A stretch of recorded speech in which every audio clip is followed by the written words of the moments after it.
Assalamualaikum warahmatullahi wabarakatuh.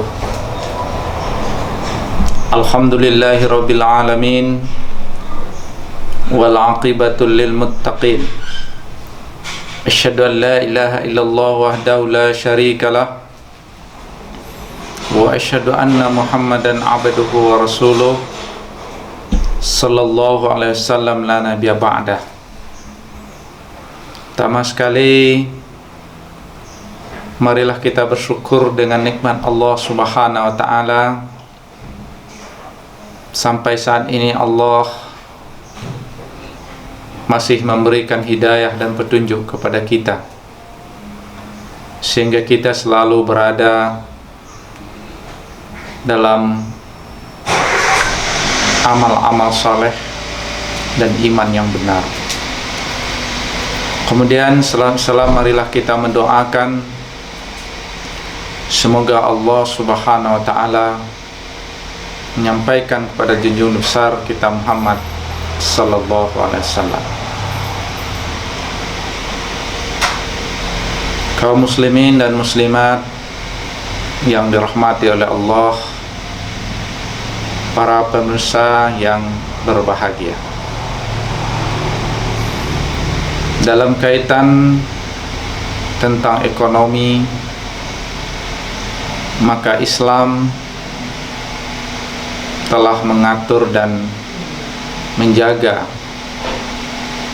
bagaimana selalu terjadi keseimbangan dan selalu terjadi di tengah-tengah pasar antara permintaan dan penawaran itu berjalan secara alami. Maka salah satu yang dapat merusak terhadap mekanisme pasar dalam Islam itu adalah adanya praktek-praktek ekonom, praktek-praktek oknum tertentu yang kerjanya adalah menimbun barang dagangan. Dalam konsep Islam, menimbun barang dikenal dengan istilah ihtikar. Secara bahasa, ihtikar adalah bermakna az-zulmu,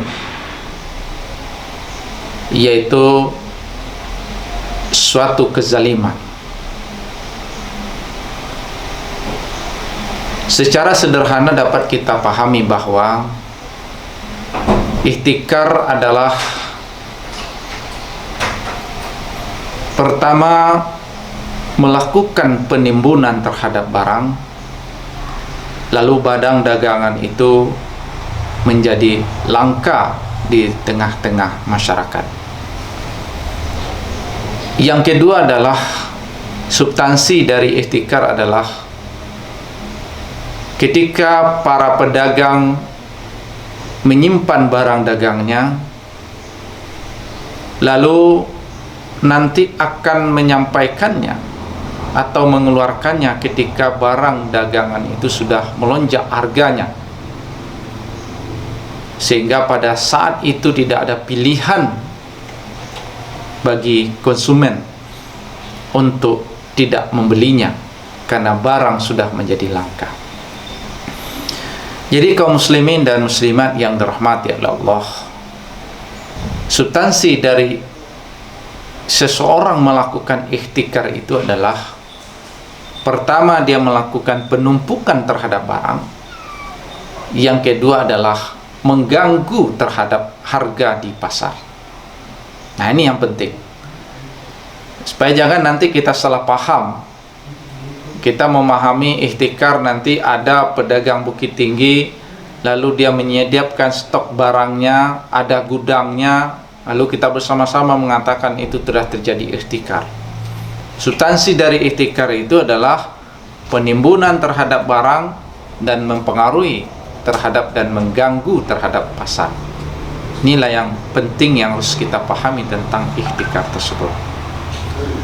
Sehingga Allah Subhanahu wa ta'ala, konsep-konsep dasar yang menjadi dilarangnya ihtikar itu adalah di dalam surat Al-Maidah ayat 2. Allah Subhanahu wa taala menyuruh kita adalah bagaimana kita selalu bertolong-tolongan atas kebajikan dan jangan tolong-menolong dalam permusuhan.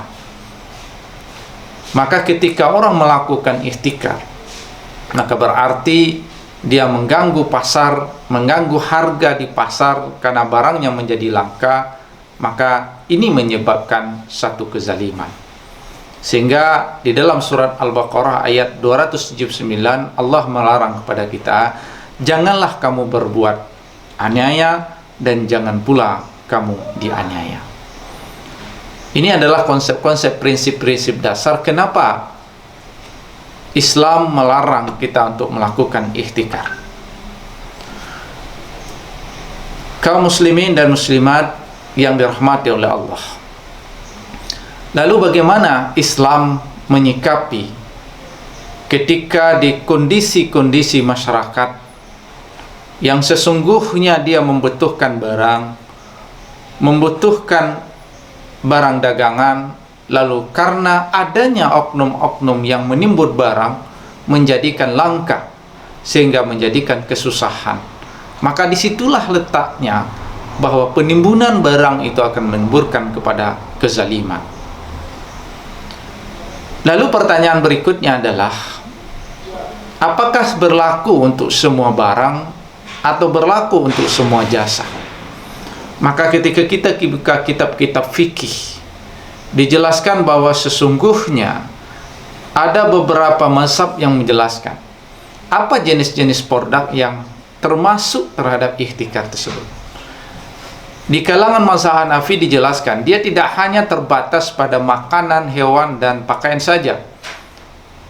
Maka bagi mereka-mereka yang menstok semua barang, apakah itu makanan, hewan, pakaian, dan lain sebagainya, kalau sudah terpenuhi kriteria yang kedua tadi, barang menjadi langka dan harganya terganggu, maka sesungguhnya itu adalah termasuk ihtikar. Sementara mazhab Hanabilah hanya menempatkan dari makanan saja, beras, jagung, dan lain sebagainya. Para ahli fikih yang modern seperti Ad-Raini, dia juga mengatakan tidak hanya ihtikar itu adalah terhadap barang, tetapi juga termasuk jasa. Kaum muslimin dan muslimat yang dirahmati oleh Allah, lari kita dari berbagai perbedaan pandangan apa yang menjadi objek dari barang-barang yang termasuk barang yang bisa komoditi yang dijadikan objek dari ihtikar. Tetapi secara substansi kita dapat mengambil bahwa ketika sudah terjadi kezaliman, ketika sudah terjadi gangguan terhadap pasar, maka pada kesempatan itu telah terjadi satu kezaliman dan kesalahan. Maka Rasulullah SAW bersabda, "Man ihtakara fa huwa khati'." Bagi orang-orang yang melakukan ihtikar, maka dia telah melakukan suatu kesalahan atau telah melakukan suatu perbuatan dosa. Kaum muslimin dan muslimat yang dirahmati oleh Allah. Lalu bagaimana konsep Islam ketika memang ada orang-orang yang melakukan ihtikar, orang-orang yang melakukan penimbunan barang? Kira apa-apa yang bisa kita lakukan? Seperti apa mekanisme sanksi peringatan yang harus dilakukan terhadap mereka yang melakukan ihtikar? Di dalam konsep Islam ada 3 tahapan yang akan dilakukan terhadap para pelaku ihtikar itu. Pertama adalah pemerintah memiliki peran, pemerintah memiliki kekuasaan untuk memaksa supaya barang dagangan yang dia simpan itu dijual dengan harga standar. Kaum muslimin dan muslimat yang dirahmati oleh Allah, maka disinilah kita melihat bahwa pemeranan pemerintah ketika ada orang-orang yang melakukan ihtikar, penimbunan barang, maka dia harus didorong dan dipaksa untuk menjual, tapi harganya tetap harga yang standar. Kenapa? Karena kita tetap harus menjaga, pemerintah harus menjaga keseimbangan, keadilan terhadap orang-orang yang membeli atau yang ingin terhadap benda, dan para pedagang. Meskipun pada saat itu pedagang mengatakan bahwa sungguhnya dia tidak reda, dia tidak ingin menjual seharga seperti itu, tetapi pemerintah punya kuasa. Kenapa? Karena sudah terjadi kezaliman, karena sudah terjadi satu kesalahan, sudah terjadi suatu dosa. Kaum muslimin dan muslimat yang dirahmati oleh Allah, maka dalam konsep seperti ini, Islam, dalam kajian ekonomi Islam, maka pemerintah boleh melakukan intervensi terhadap barang, terhadap harga suatu barang ketika memang terjadi gangguan terhadap supply ataupun demand. Maka terhadap ihtikar ini adalah gangguan terhadap penawaran barang karena terjadi kelangkaan di tengah masyarakat. Maka pemerintah boleh melakukan intervensi terhadap barang yang dia sudah melakukan ihtikar tersebut. Kaum muslimin dan muslimat yang dirahmati oleh Allah, begitulah Islam mengatur hal-hal yang sesungguhnya terjadi di tengah masyarakat. Bagaimana Islam menjaga keseimbangan di tengah-tengah pasar. Orang-orang yang perlu terhadap barang, konsumen tidak boleh dizalimi. Ketika ini terjadi, maka pemerintah boleh untuk melakukan intervensi dalam kaitan barang-barang yang terjadi penimbunan itu. Mudah-mudahan bermanfaat. Banyak maaf. Assalamualaikum warahmatullahi wabarakatuh.